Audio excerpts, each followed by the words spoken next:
রাজনীতি শুধু শিক্ষা ব্যবস্থাকে ভেঙে দেয়নি, রাজনীতি আমাদের মেরুদণ্ডকে ভেঙে দিয়েছে। কারণ আমরা এখন পর্যন্ত কোনো সুন্দর রাজনীতির প্র্যাকটিসই ক্রিয়েট করতে পারিনি। কষ্টে একটা গানে লিখেছিলাম, বলেছিলাম এরকম যে স্কুল কমিটি ও শিক্ষক মণ্ডল দলে দলে ভাগ হয়ে পাকিয়েছে কোন্দল, এইভাবে শিক্ষার ভিত্তিটা দুর্বল, জ্ঞান নয় টাকা আজ সকলের সম্বল।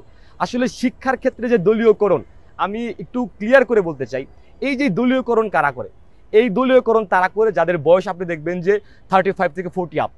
এই জেনারেশনের মানুষজন এমন করে। আসলে দেখেন, স্বাধীনতার পর থেকে, বাংলাদেশের স্বাধীনতার পর থেকে 1971 সালের মুক্তিযুদ্ধের পর থেকে আজ পর্যন্ত এই দেশের নেতৃত্ব কারা দিয়েছে? এই দেশের নেতৃত্ব দিয়েছে 3 থেকে 4টি জেনারেশন, যাদের সর্বোচ্চ জেনারেশনের বয়স এখন 35 বা 40 আপ।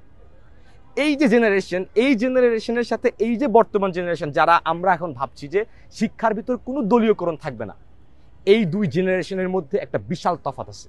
এই তফাৎটা আমাদের মুরব্বীদের, আমাদের বাবাদের, আমাদের চাচাদের বুঝতে হবে। এই তফাৎটা কি? আমরা ছোটবেলা থেকেই মোবাইল ফোন ব্যবহারের মাধ্যমে বড় হয়েছি, আমরা গুগল ইউজ করে বড় হয়েছি, সর্বশেষ আর্টিফিশিয়াল ইন্টেলিজেন্সের সাথে আমরা সম্পৃক্ত।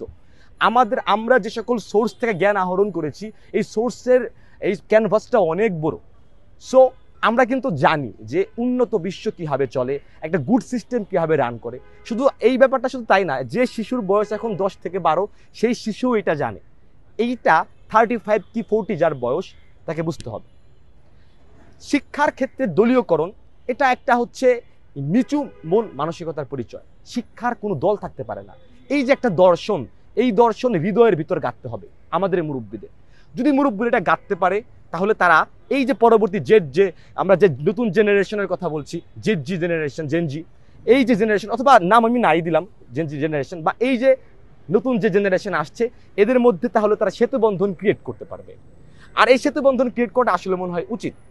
যদি আপনারা পরবর্তী প্রজন্মের সাথে যদি আমার এই বোঝাপড়া না থাকে, তাহলে কিন্তু পরবর্তী প্রজন্মের সাথে আমরা খাপ খাইয়ে সুন্দরভাবে সামনের দিকে এগিয়ে যেতে পারবো না। আরেকটা বিষয় দেখতে হবে যে পরবর্তী প্রজন্ম তারা কি রাইট বলতেছে নাকি রং বলতেছে। যদি রাইট বলে থাকে, সেটা তো গ্রহণ করা অপরিহার্য দায়িত্ব। বাংলাদেশের কোনো শিক্ষা প্রতিষ্ঠানে শিক্ষকদের এবং ছাত্রদের মধ্যে কোনো প্রকাশ্যে কোনো দল থাকতে পারে না। শিক্ষার একটাই দল, the aim of education is to enlighten the human mind. Human মাইন্ডকে আলোকিত করা হচ্ছে শিক্ষার লক্ষ্য। এই বাক্যে সবার একমত থাকতে হবে। যার যার যে পার্সোনাল ফিলোসফি, পার্সোনাল যে দলমত, সেটা পার্সোনাল থাকতেই পারে। আপনি যদি স্ক্যান্ডিনেভিয়ান কান্ট্রিগুলোর শিক্ষা ব্যবস্থাগুলো দেখেন, ইউনিভার্সিটিগুলো দেখেন, সেই ইউনিভার্সিটিগুলো এইসব ক্ষেত্রে অনেক বেশি স্বাধীন। তারা আসলে যে কেউ যে কোনো দলমত চিন্তা করতে পারে। কিন্তু স্ক্যান্ডিনেভিয়ান কান্ট্রিগুলোর যে সকল শিক্ষার্থী আছে এবং শিক্ষকরা আছে, তারা রাজনৈতিক ব্যাপারে এতটাই সচেতন, তারা প্রতিষ্ঠানের সাথে তার ব্যক্তিগত জীবন বা প্রতিষ্ঠানিক কার্যকলাপের সাথে কখনো রাজনীতিকে এক করে না। তারা এতটুকু যথেষ্ট সচেতন। কিন্তু আমাদের দেশে কি হয়, আমরা ততটুকু রাজনৈতিকভাবে সচেতন না।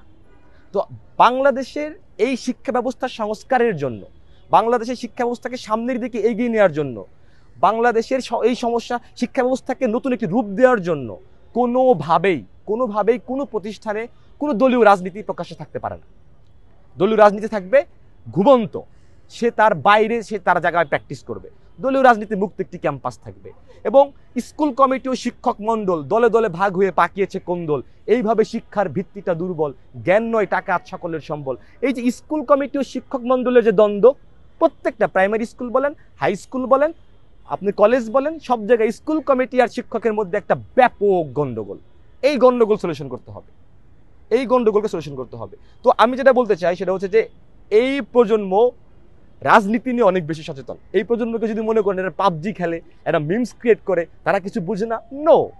এই প্রজন্ম খুব ভালোভাবে রাজনীতি বুঝে। অতএব এই প্রজন্ম জানে রাজনৈতিক চর্চা সীমাবদ্ধতা কতটুকু, লিমিটেশন কতটুকু, কোথায় আমাকে রাজনীতি প্র্যাকটিস করা যাবে, কোথায় প্র্যাকটিস করা যাবে না। আর ওভারঅল রাজনীতিটা আসলে সবসময় প্র্যাকটিস করে মানুষ। তো কোনো শিক্ষা প্রতিষ্ঠানে কোনো ধরনের দলীয় রাজনীতি প্রকাশ্যে থাকতে পারে না। এটা থাকবে মানুষের জীবনে হৃদয়ে ঘুমন্তের মতো। রাজনীতি শুধু শিক্ষা ব্যবস্থাকে ভেঙে দেয়নি, রাজনীতি আমাদের মেরুদণ্ডকে ভেঙে দিয়েছে। কারণ আমরা এখন পর্যন্ত কোনো সুন্দর রাজনীতির প্র্যাকটিসই ক্রিয়েট করতে পারিনি। আমরা দেখেছি শুধু চাঁদাবাজির রাজনীতি, আমরা দেখেছি হচ্ছে বাক স্বাধীনতাকে হরণ করে দেওয়ার রাজনীতি, আমরা দেখেছি এমন রাজনীতি যে রাজনীতিতে শুধু যার ক্ষমতা আছে সেই কোটি কোটি টাকার মালিক হয়ে যাবে। আমরা এই রাজনীতিতে কখনো সাম্য দেখিনি। এই রাজনীতি শুধু শিক্ষা ব্যবস্থা না, আমাদের প্রত্যেকটি সেক্টরের মেরুদণ্ডকে ধ্বংস করে দিয়েছে। এই রাজনীতিকে যদি আমরা একটা রিফর্ম করতে না পারি, রাজনীতিকে যদি সংস্কার করতে না পারি, তাহলে আমরা ওই কাঙ্ক্ষিত লক্ষ্যে যেতে পারবো না। আমি অনেক আশাবাদী জেনারেশনকে নিয়ে, যে এই জেনারেশন বুঝে কোন রাজনৈতিক চর্চা সঠিক, কোনটি সঠিক না। আর সবচেয়ে বড় প্রবলেম সেটা যদি বলি, সেটা হচ্ছে যে আমাদের যারা মুরব্বী আছেন, যারা আমার বাবা যারা আছেন, আমার যারা চাচা আছেন, আমার যারা মামা আছেন, তাদেরকে বুঝতে হবে এই জেনারেশনের পালস। তাদেরকে বুঝতে হবে যে শুধু অর্থ উপার্জন, শুধু ক্ষমতার প্রয়োগ মানেই জীবনের সার্থকতা নয়। তাদের বুঝতে হবে যে আমি এমপি হলাম, ভোটে নির্বাচিত হই, আমি এমপি হলাম, কিংবা আমি এসপি হলাম, কিংবা আমি কোনো বিশ্ববিদ্যালয়ের ভিসি হলাম, এই ভিসি হওয়া মানেই সার্থকতা নয়। ভিসির পোস্ট, যে কোনো ধরনের পোস্ট, রাজনৈতিক পোস্ট, এমপির পোস্ট, এটা একটা দায়িত্ব। এই দায়িত্ব কাঁধে পড়ার পর তাকে আরো নমনীয় হতে হবে। এই দায়িত্ব কাঁধে পড়ার পর তাকে দায়িত্বের ভার বুঝতে হবে, তাকে স্থির হতে হবে। এবং আমাদের যে হুজুগের স্বভাব, কেউ একজন এসপি হয়ে গেলে তার ফেসবুক কমেন্ট বক্সে গিয়ে আমরা অভিনন্দনের ছড়াছড়ি দিয়ে দেই, অভিনন্দন, ফুলের মালা গলায় দেই। কিন্তু বুঝতে হবে এই যে ফুলের মালা, আপনারা এখন থেকে যার গায়ে, যার গলায় একটা ফুলের মালা দেখবেন, আপনি মনে রাখবেন এই লোকটা প্রাকৃতিক অন্যায় করেছে। ফুল তার গাছে সুন্দর, সেখান থেকে কেটে এনে সেই ফুলের মালা আপনি একজন ভিসির গলায় দিবেন, এটা একটা প্রাকৃতিক অন্যায়। এবং শুধু প্রাকৃতিক না, এটার থেকে বড় চাটুকারিতা এবং তেলবাজ হতে পারে না।